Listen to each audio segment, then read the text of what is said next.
Well, folks, thanks for staying with me so long. I really appreciate it. You subscribers are wonderful to hang in there.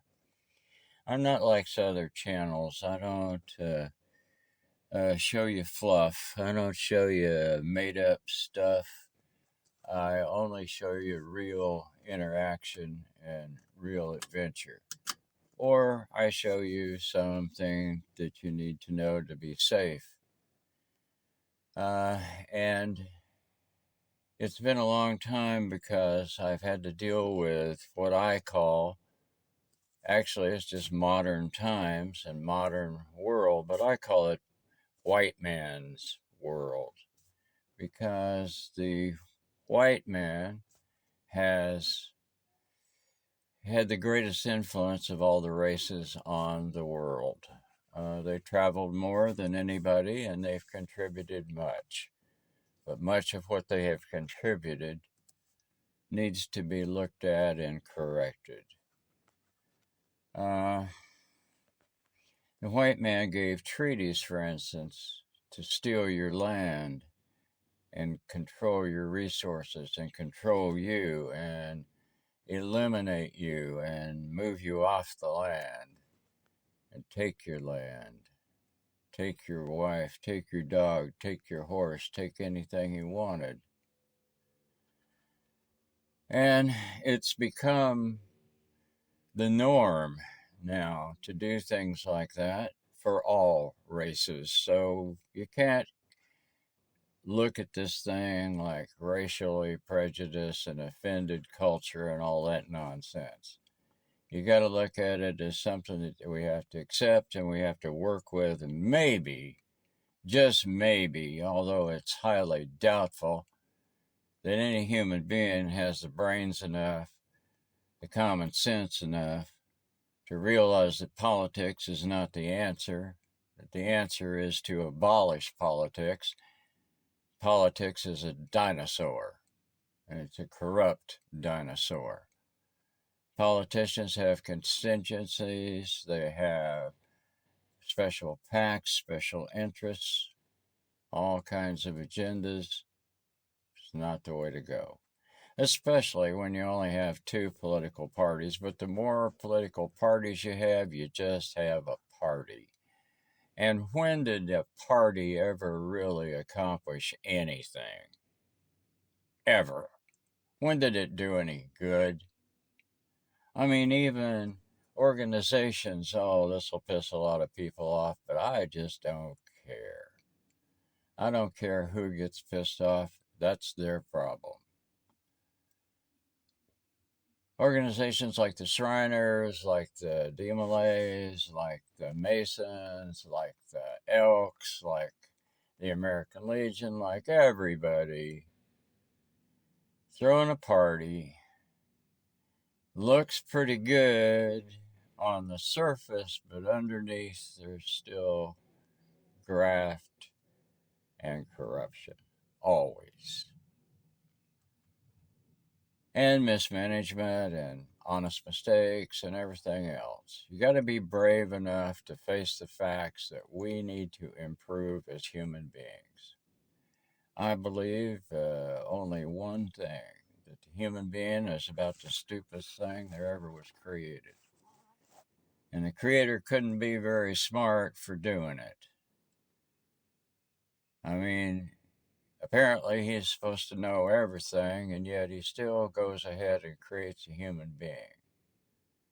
And then we're told that we're created in his image. Oh boy. It just goes pretty deep, people.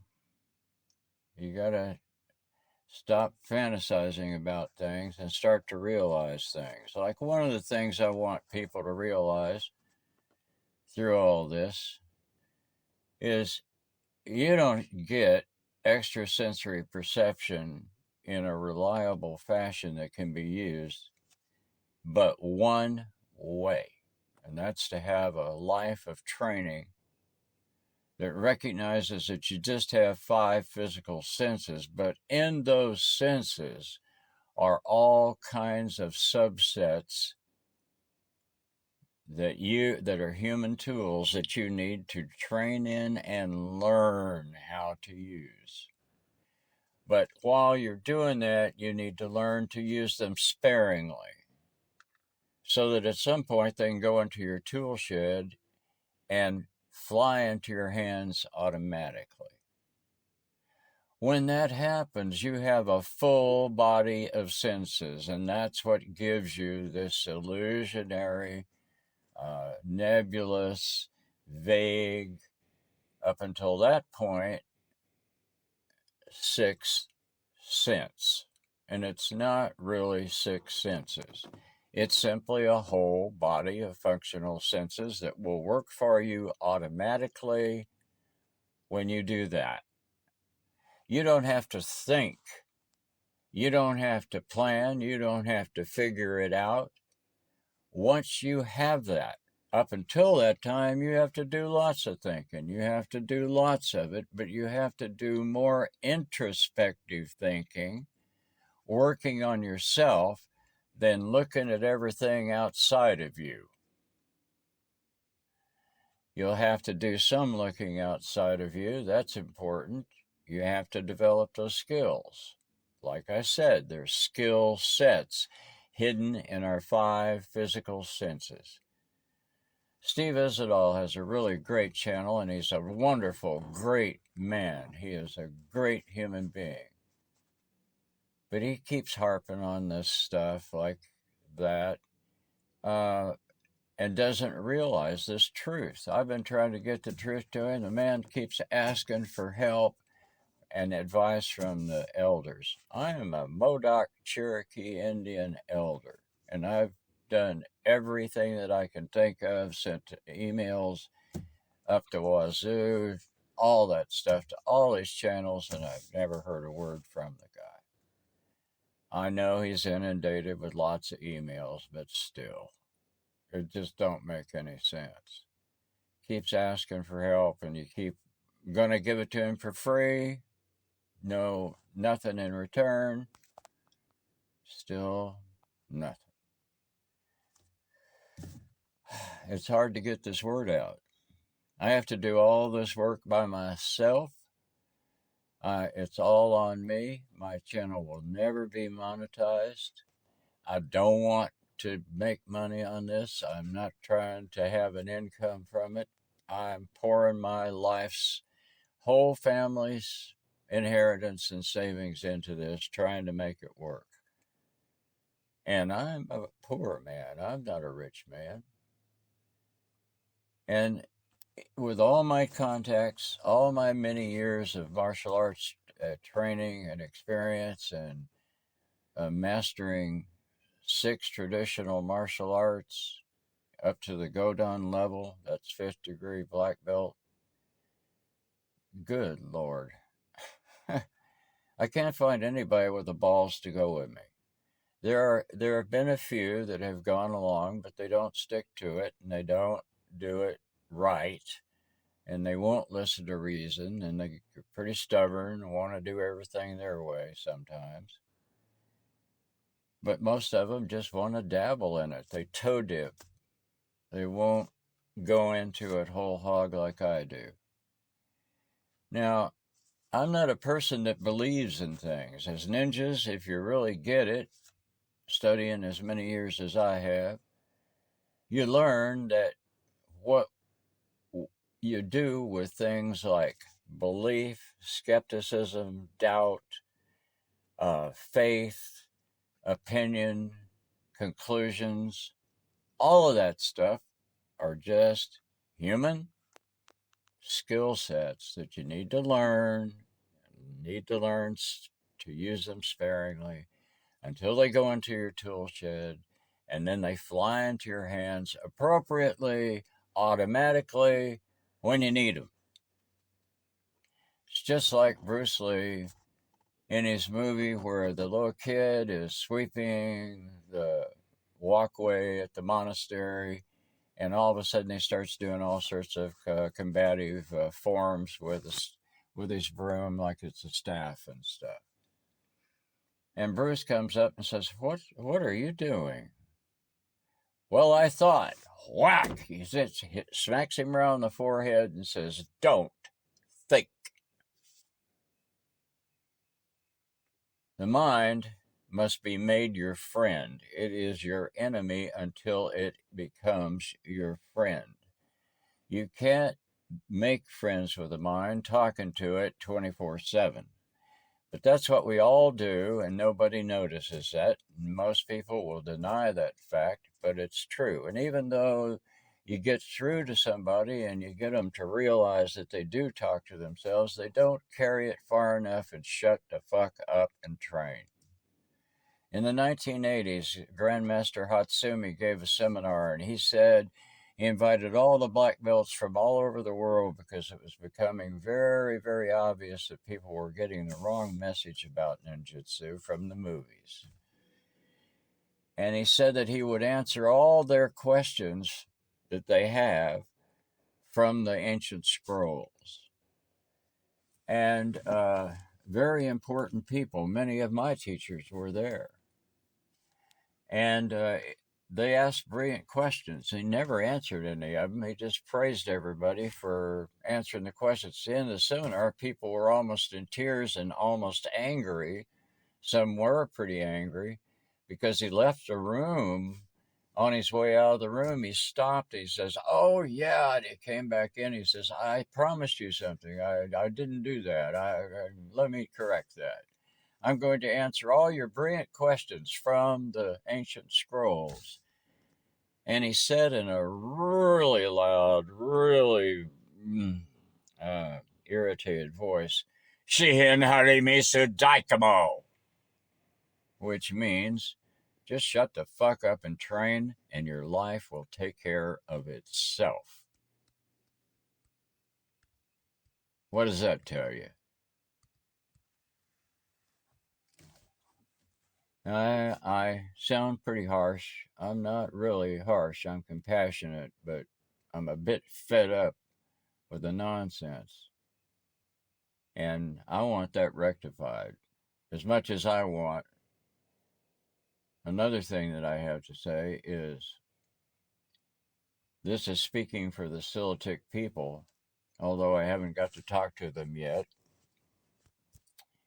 We don't want your land, white man. We want the land that you gave us in your treaty returned to us. That's the purpose of the channel. Another purpose of the channel is to teach you guys to be safer out there in the woods and stop being Elmer Fuds, going through the woods with all sorts of crazy things, trying to attract these people, and they've been abused enough. Lay off. Leave them alone. I want them federally protected so that nobody messes with them anymore. Help them. They live a hard life. It's not easy out there. You go try and live out in the woods with no clothes on and see what it's like. Just go out there and do it and see what happens. You'll be crying for mama in no time. They deserve respect. They were the only Indian tribe that was hardy enough to cross the land bridges back in the ancient times. They're the only tribe on this earth that really has the right to call themselves First Nations people. I understand why the tribes call themselves that. It's nice to keep the history and feel like you're a part of it. But come on, folks. You're supposed to have a higher ethic. Prove it. Stop calling yourself that. Also, stop calling them Sabe. That's a bullshit bunch of nonsense. That's a term that was given. Uh, it was created by the old Lone Ranger and Tonto. That 1940s to 50s to 60s to 70s television show. Those people that did that were wonderful folks. The two fellas that played the Lone Ranger was great, and the Indian that played Tonto was even greater. and they'd be horrified to know that you turned Kemosabe into the name that you call these people, that you also call Bigfoot and Sasquatch. All these were descriptive terms that each tribe used. They weren't a name for the people. The people were named in the treaty. Their name is the Siletic First Nations people. If you don't believe that, don't argue with me. Don't make disparaging comments. Get off the offended culture bullshit and go do your research. Go to the Library of Congress and go through the hell you have to go through to find that document. It's right there in the Library of Congress and says exactly what I'm telling you. If you don't like this, suck it up, Buttercup. Now, the reason that I have given you this long rant is because I've had to be away from this work for about 15 years, unfortunately. And it's been dealing with the white man crap that's in this world. That you have all these hoops you have to jump through just to survive. And in that time, I was there when Mount St. Helens erupted.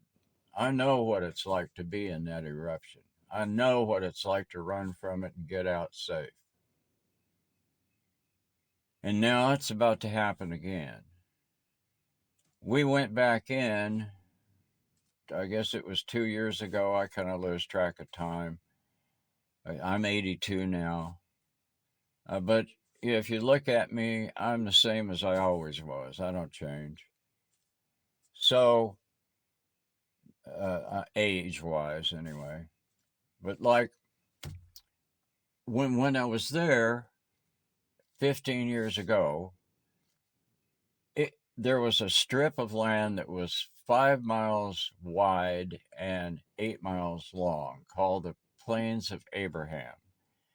And the mountain had blown, and there was a mile deep of ash there, and it looked like a beach or a parking lot with huge boulders the size of tanks and the size of APCs, the size of Volkswagens, and the size of freight cars.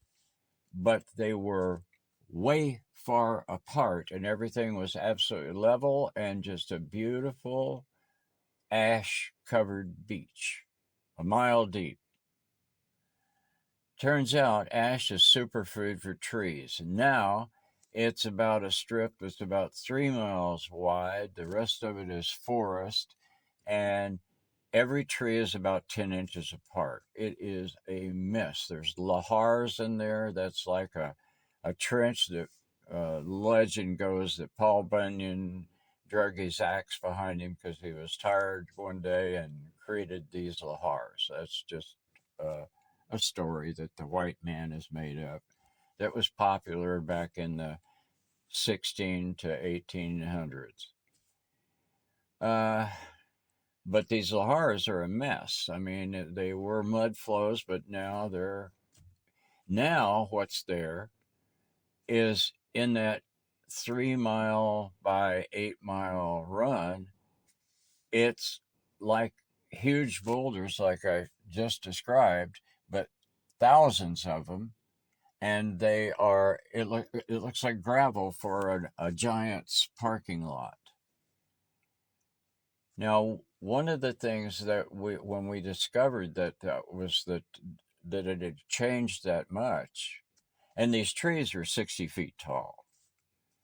Uh, uh, we said that if Elmer Fudd got waylaid by the Celtic people because they're wild people, they try to be elusive, but they can be very aggressive, and some of them have been known to be cannibalistic and harm humans and stuff.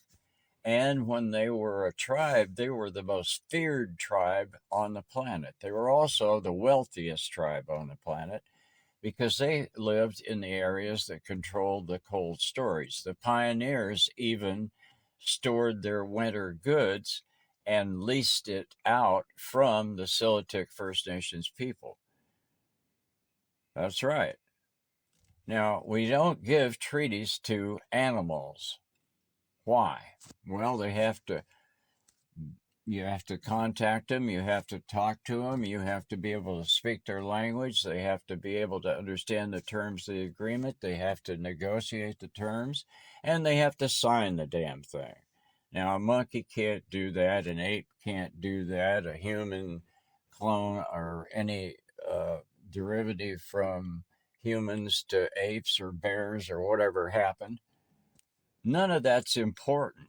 The thing that is important is modern people are so damn stupid and so damn complacent and so damn unaccountable and looking to everybody else and at everything else, never introspecting, never self examining, that they don't even know that they're totally ignorant and making a huge error in trying to define these people whenever President Andrew Jackson negotiated with them and talked to them and gave them a treaty.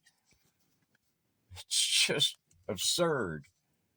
And everybody makes a big deal out of everything. Steve's channel, the Roundtable of Knowledge and everything, oh my goodness, it's a wonderful thing. I love it. But my God, the mistakes they're making. They think they come from outer space. They think they go through portals. They think they think so many goofy things about these people that the pioneers would be appalled at. The fur traders, the Hudson's Bay Colony, the President of the United States. Everybody knew what they were. And here you guys are confused about it? Is that very smart? Is that very intelligent? Does it sound like your fancy technology and fancy ways and all your philosophies and everything are on point? Not even hardly. I don't like this situation. If you hear that in my voice, please forgive and understand. Look beyond it. Be big enough to see the truth and stop making shit up. Let go of your creativity. The reason that we have this problem is nobody's disciplined enough to learn what I said in the first place here about the human mind. You know, if you had a friend that was constantly at your side all the time, nonstop talking to you, arguing with you, talking you into things, talking you out of things, you'd tell him to take a hike. You'd tell him to get lost. That's what you got to do. In martial arts and Kung Fu, we call the body the horse upon which we ride. That's what Gojima is all about. That's horseback riding stance, where we stand for 2 hours in one particular stance to build a base so that we're stable, so that our body becomes strong enough to support us to do all the fancy stuff that we can do in martial arts. You have to do the same thing with this relationship with the mind. You have to step out of the mind so that you become in control of your mind and your emotions as well. And another thing for all of you ladies out there, emotions are secondary. They are not real. They are something that you decide to give yourself when something happens to you in life, good or bad. Doesn't matter. Whatever floats your boat is what you will give yourself. Learn about that. Okay? And you'll have much happier life. Men need to understand that as well. I can't fix anybody. It's all up to each one of you to fix yourselves. Get off your dead asses and do it. Please, for God's sakes, for all of our sakes, do it.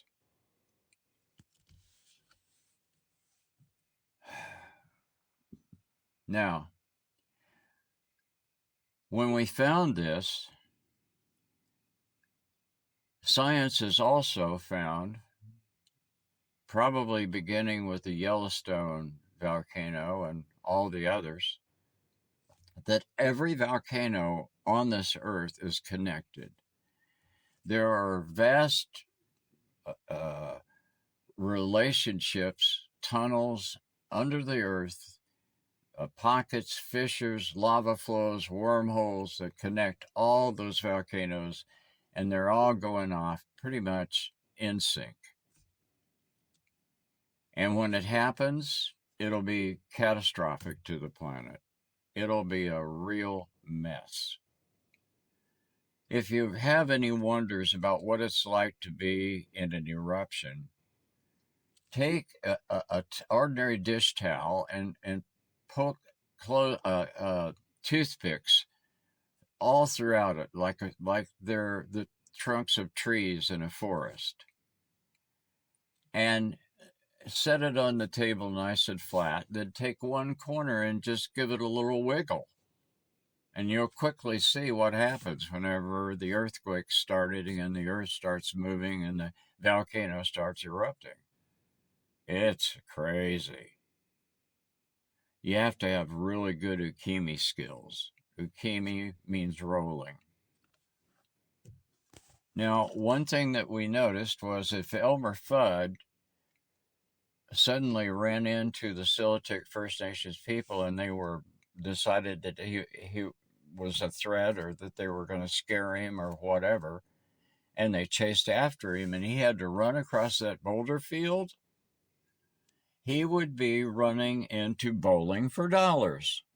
They would have a heyday because each Siletic, it says on a placard at in the Ape Caves at near Mount Adams at the ranger station, you can find the material that says this, and they can direct you to this placard that's hand carved out of wood at some of those caves that says quite clearly that each Siletic had helped build a road that connected Oregon and Washington so that the tribes in those two states, even though they weren't states in those days, they were just territories, that they used the lava flow and the wormholes and the pyroplast to pick up 800-pound chunks of pyroplast and carry it and build a road,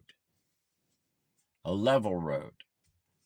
And whenever the treaty was given to the First Nations people, they had given the same treaty to the Sioux Nation, and they had discovered in the Dakota Hills gold, which was laying all over the ground, encased in glass globules, and you could pick it up by the basketfuls. You didn't have to blast for it. You didn't have to hydroplast for it.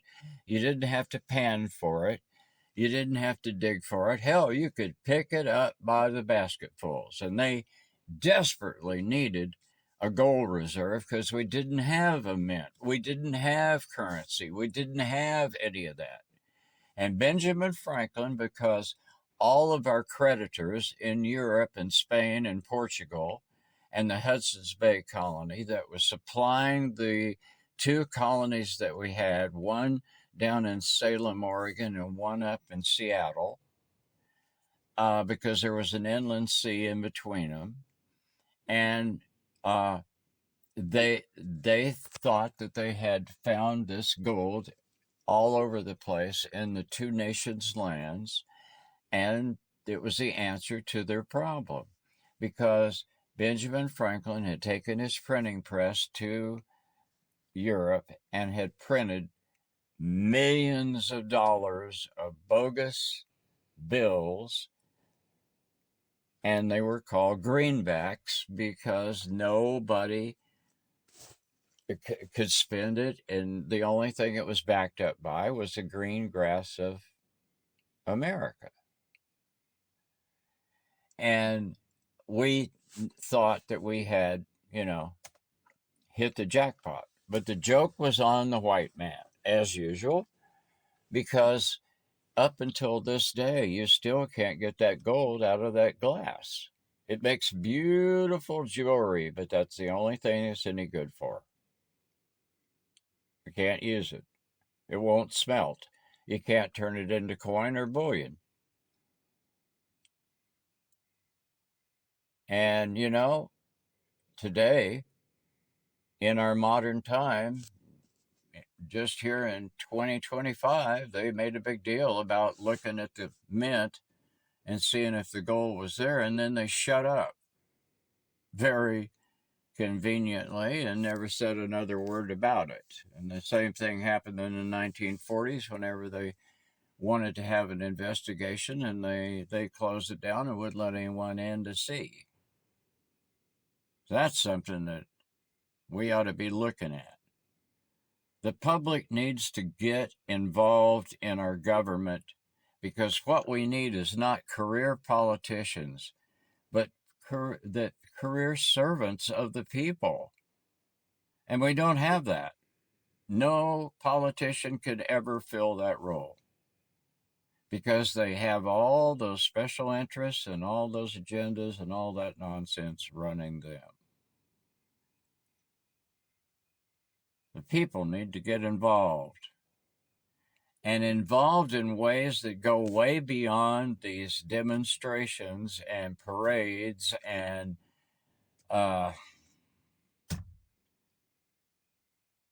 spontaneous mobs and trying to overthrow the Capitol and all those evil, terrible deeds that have been done because people just don't know what the hell to do. You need to get together, figure it out, and do something that works. Nobody's doing that. We need that.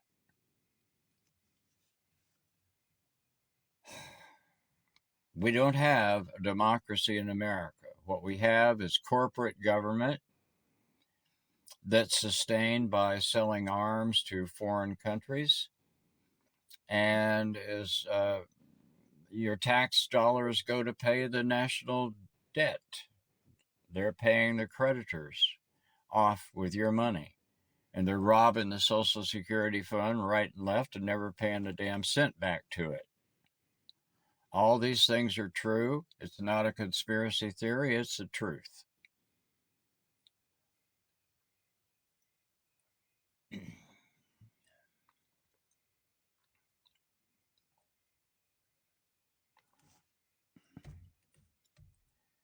Now, while we were there, the first time I made a mistake. My student was getting psyched up, and I didn't know what he was going to do. If I had seen it, I probably seen what he was going to do. I probably would have stopped him. But he patted himself up and everything, and psyched himself up and everything, and he just jumped off a cliff and went running across that field to show that what we were talking about, the reality of it, so you folks might, get a clue. He did it really fast and really well, but it would not match a critter that can leap 16 feet with every stride, can run faster on 4 legs than you can run on 2, and the normal stride is about 8 feet long, and their feet are about 18 inches long or 24 inches long. Some of these people are 25 feet tall. I've never seen them more than 8 feet tall, maybe 10 feet,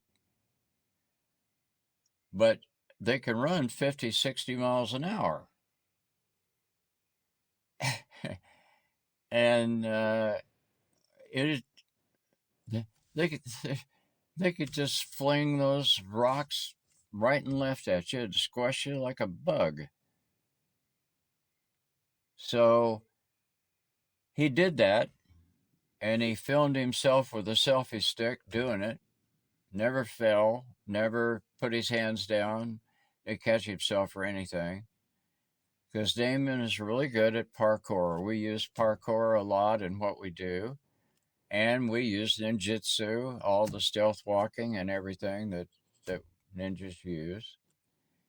And he's a Sandan and I'm a Yondan, and soon to be a Godan. I actually have the Godan skills already, but I've had them for years. It's like child's play to me at this point. It's not child's play to learn ninjutsu. Don't get me wrong, because there's so much of that that's over my head. It's amazing.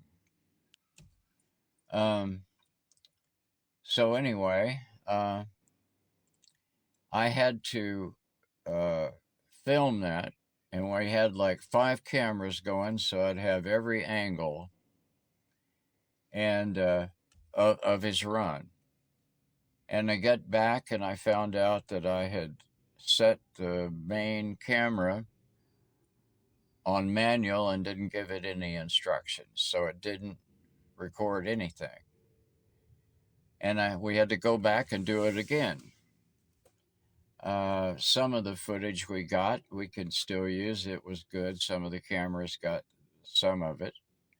But the main part where he went down the little cliff, uh, we lost that.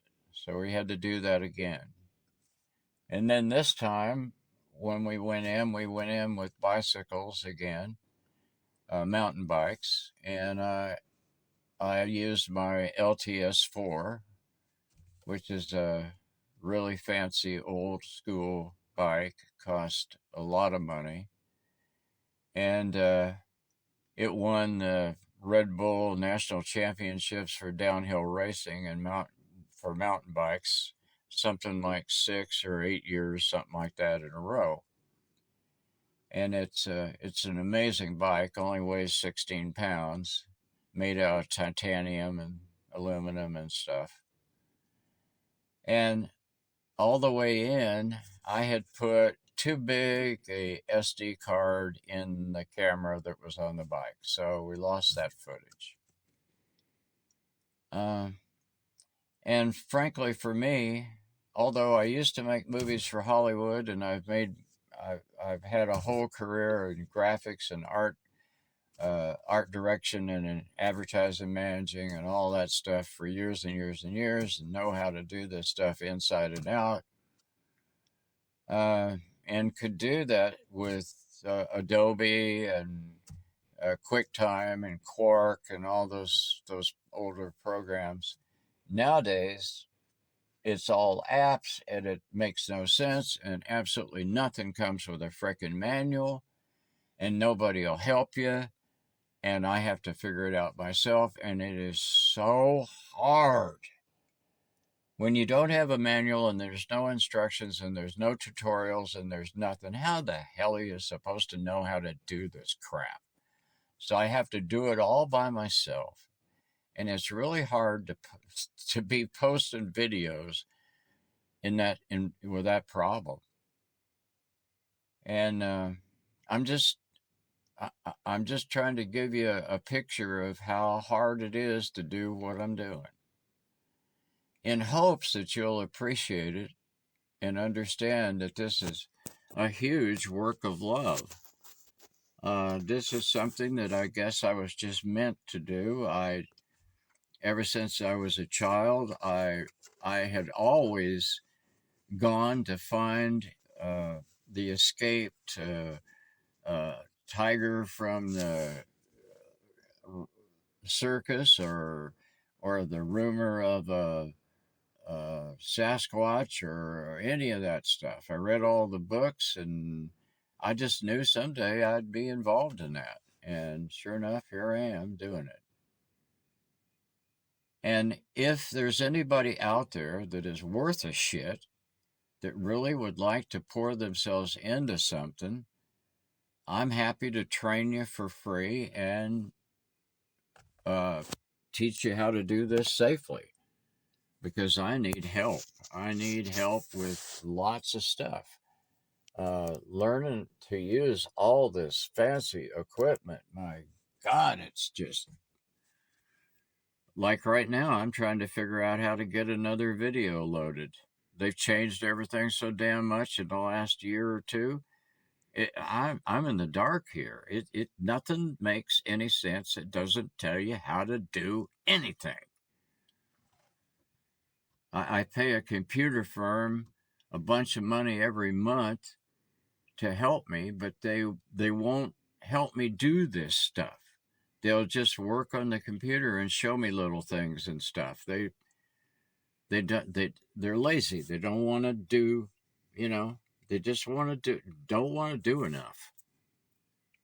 And I guess a lot of their techs are working for McDonald's wages or something, and they're kind of resentful. I've heard a lot of them say things like, well, I mean, I had to spend all sorts of money to learn how to do this stuff, and you want me to teach you how to do it, and blah, blah, blah, blah, blah, and I'm only getting McDonald's wages, and blah, blah, blah, blah.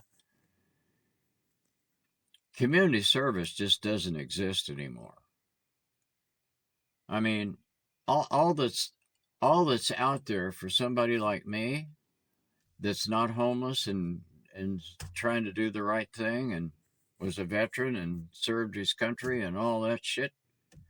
There's just nothing. There's nothing to help you at all. Uh, it's a real mess.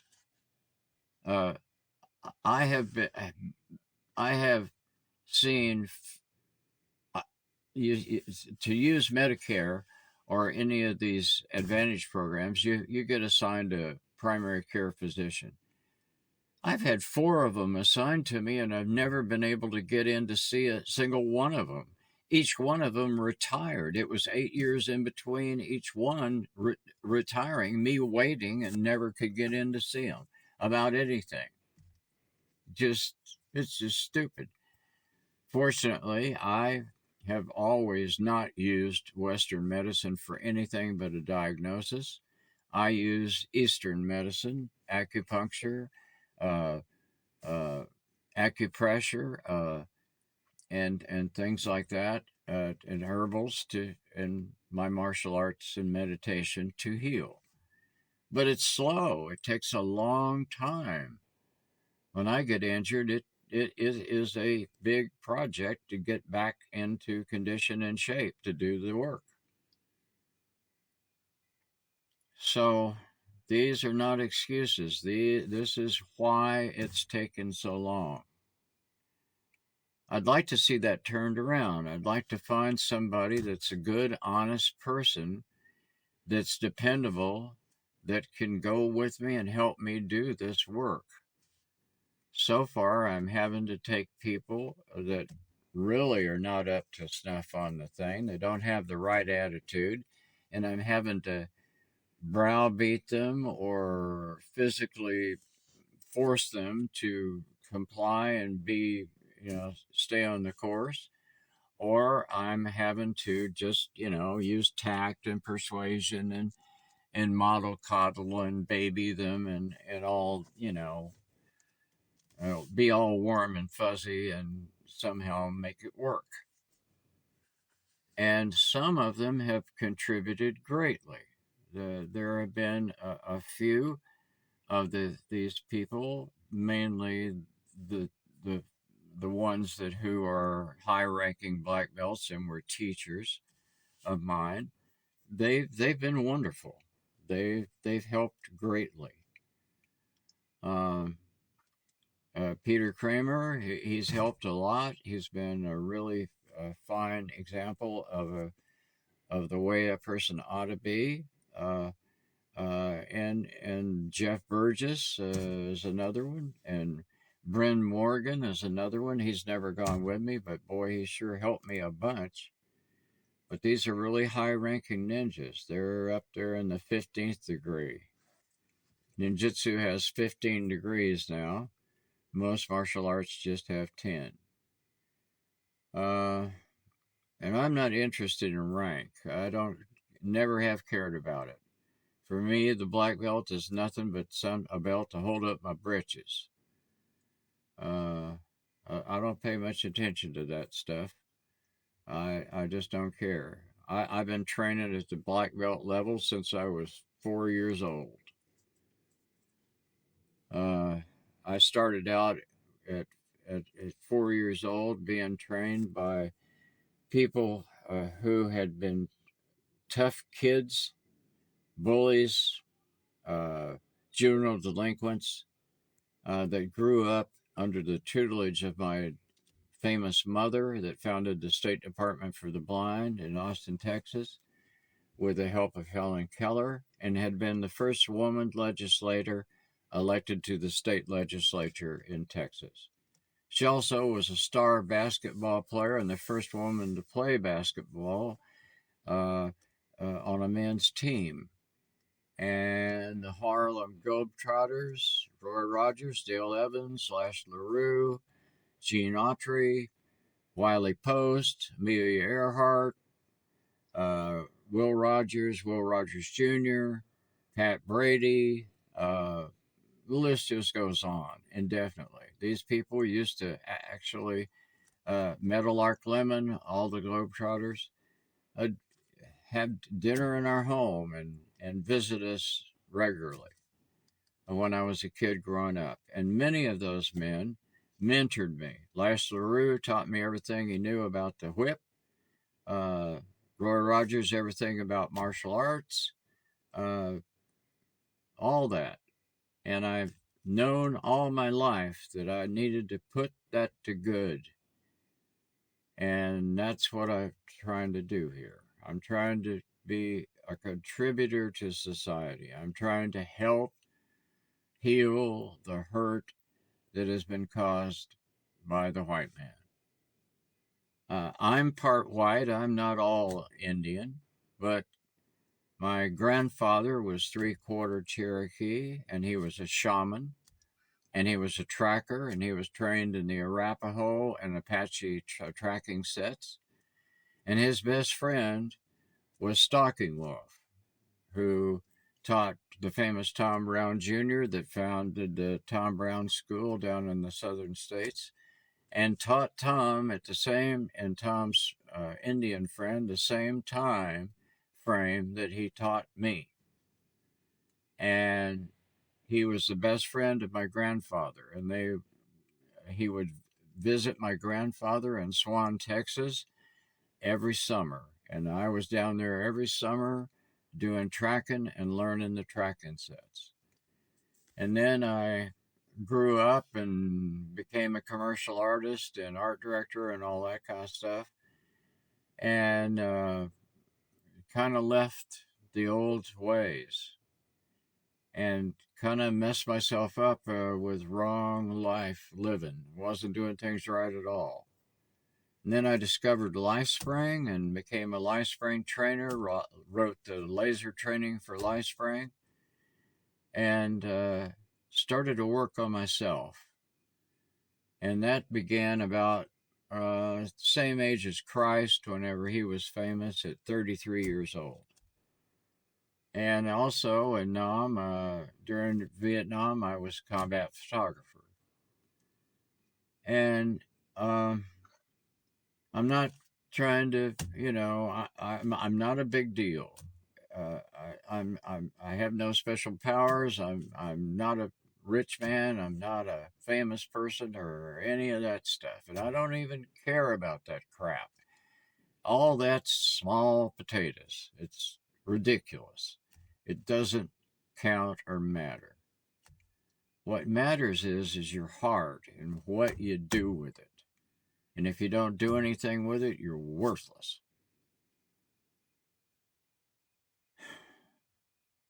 And I think we ought to stop trying to figure things out and start living and start accepting life and dealing with it instead of pushing it off on somebody else. And for God's sakes, get rid of some of these do gooders. You know, a lot of do gooders.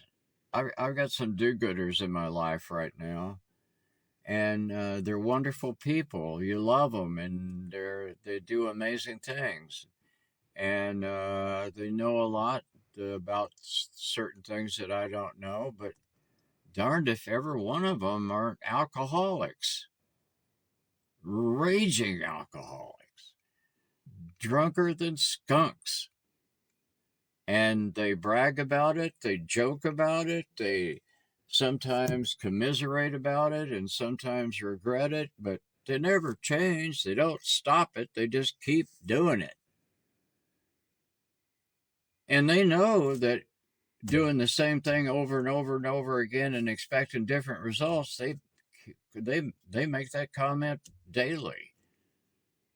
But does it sink in that that's what they're doing? They're doing the same thing, expecting different result, expecting it to heal their lives, and it's not. One guy I know buys shit all the time, buys exotic stuff, he's got to find the best thing, you know, blah, blah, blah, blah, blah, blah, and didn't do anything with it. Just sits there.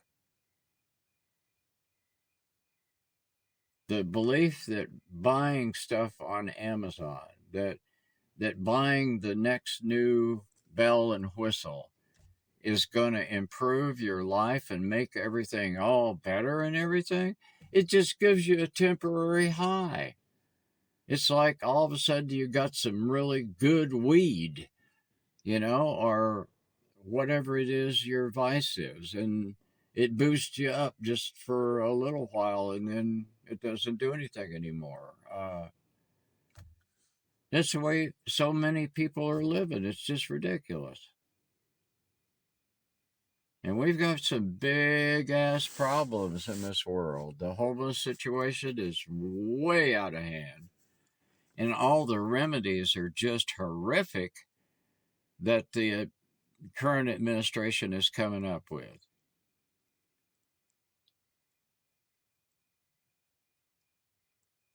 You know, we really don't know much about our Creator. How about somebody does some serious looking and serious thinking and serious research to find out what made that sucker tick? You know, what really is going on there? Nobody has. And as far as I could see, he was not the brightest bulb on the planet to have created something as stupid as human beings and give them the ability and free will to be stupid if they want to be. And then to be upset about it and condemn them to hell and damnation and everything because he created that so they could do that? How ignorant is that? There's just so many things I see that are just god awful stupid. And I'm blown away that other people don't really get it. I could get a person to see it in a conversation, but they just laugh about it and go on about their business. They don't really, it doesn't register. Why not? Why doesn't it build a fire in everybody?